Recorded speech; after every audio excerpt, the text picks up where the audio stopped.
नमस्कार किसान भाइयों।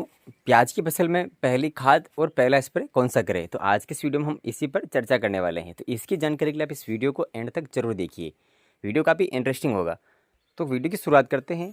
और अगर किसान भाइयों, अगर आप भी प्याज की बरसाती प्याज की जो खेती अगर करते हैं और उसका अगर आपको अच्छा प्रोडक्शन लेना है, तो आपको उसमें सही सही समय पर जो खाद या जिसको न्यूट्रिशन बोलते हैं उनको आपको इसमें छिड़काव करना पड़ेगा। और साथ ही साथ इस फसल को रोग मुक्त रखने के लिए आपको इसमें समय समय पर स्प्रे भी करने पड़ते हैं।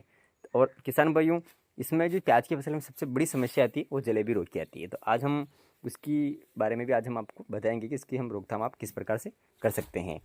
तो किसान भाइयों, क्योंकि इस समय जो प्याज के भाव है वो भी काफ़ी बढ़िया भाव है। जैसे कि मार्केट में अलग अलग 30 से 35 रुपये, 35 से 40 रुपये पर केजी के हिसाब से अभी मार्केट में बिक रहा है।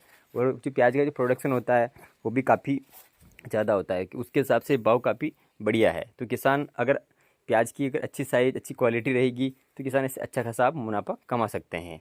तो इसके लिए आपको इसमें जो सही समय पर न्यूट्रिशन देना ज़रूरी होता है। क्योंकि किसान भाइयों, जब हम अगर बात करें तो जो प्याज की फसल है उसमें आपको पहली खाद कब डाल देनी चाहिए। और एक तो किसान भाई आप बेसल डोज डालते हो, और बेसल डोज के अलावा आपको पहली खाद जल्दी देनी पड़ती है। क्योंकि उस समय जैसे जैसे पौधा ग्रोथ करता है और जो जो कांदियाँ हैं वो बनना शुरू होती है, तो उसके लिए उसको न्यूट्रिशन की आवश्यकता पड़ती है। अगर वो उस समय अवेलेबल नहीं रहते तो कहीं ना कहीं जो प्याज की जो क्वालिटी है, जो साइज़ है, वो उतनी अच्छी नहीं बन पाती है। तो उसके लिए आपको ये भी समय समय पे खाद भी देना पड़ता है। तो इसके लिए आपको लेना है किसान भाइयों, सबसे पहले अगर हम खाद की बात करें तो इसमें आपको ये लेना है डीएपी, जो कि एक हम डोज बता रहे हैं वो एकड़ के हिसाब से बता रहे हैं। आपको डीएपी लेना है 20 से 25 किलो।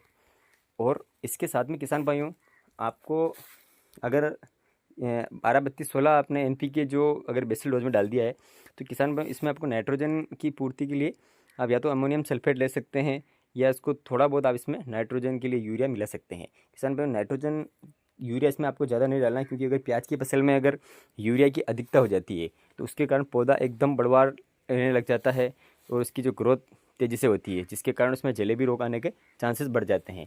तो इसमें आपको थोड़ा यूरिया का ध्यान रखना है। अगर आपने बेसल डोज में भी डाल दिया है तो इसमें आप नहीं डालें। और उसके साथ में आपको किसान भाइयों लेना है सल्फ़र। सल्फ़र किसान भाइयों आपको लेना है जो पाउडर फॉर्म वाला आता है, क्योंकि वो एक फंगिसाइड का भी काम करता है। तो वो आपको लेना है, वो लेना है आपको 3 या 5 किलो प्रति एकड़ के हिसाब से आप ले सकते हैं। और इसके साथ में किसान भाइयों आपको लेना है अच्छा सा मिक्स माइक्रो न्यूट्रिएंट।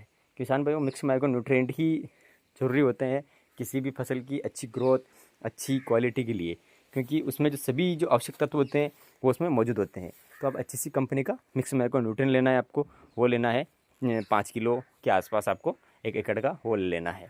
और इसके अलावा किसान भाई एक आपको फंगिसाइड भी इसमें ऐड करना है, जिसमें आप या तो ले सकते हैं जो बाविस्टिन ले सकते हैं बायोस्टेट का, या फिर जो रोको ले सकते हैं आप जो आता है थाइपोनेट मिथाइल, जिसमें टेक्निकल आता है। तो ये तो रहा फंगिसाइड।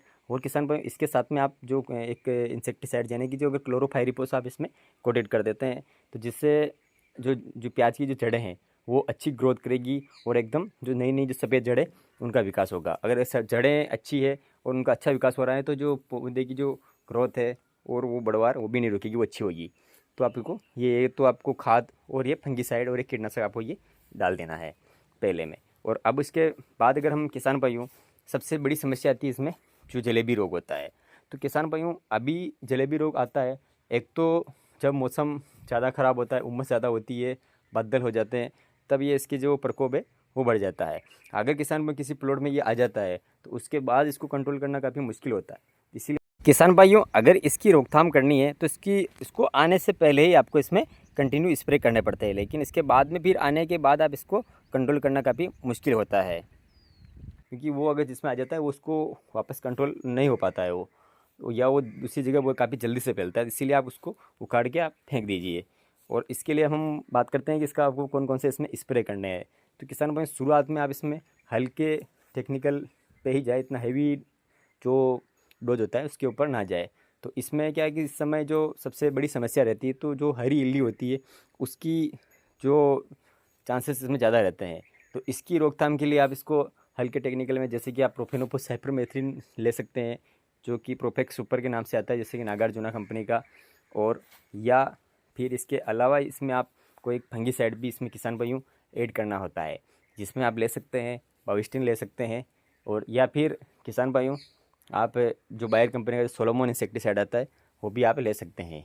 तो ये तो रही स्प्रे की बात, ये पहले स्प्रे की बात। किसान भाई ये आपको पहला स्प्रे में एक तो ये फंगीसाइड, जिसमें या तो आप कार्बेंडाजिम मेनकोजेब भी ले सकते हैं, या फिर आप जो बाविस्टिन आता है वो ले सकते हैं। और इंसेक्टिसाइड में आप प्रोफेनोबो साइपरमेथ्रिन जो वाला टेक्निकल, या फिर जो बायर कंपनी का सोलोमन जिसमें बीटा साइक्लोथ्रिन प्लस इमीडा क्लोरोफिड का जो टेक्निकल आता है वो पाया जाता है। तो किसान भाई ये जो पौधे के अंदर जो सफ़ेद मच्छर और जो थ्रिप्स है इनकी रोकथाम शुरुआती अवस्था में ये करता है, तो आप इसका यूज़ कर सकते हैं।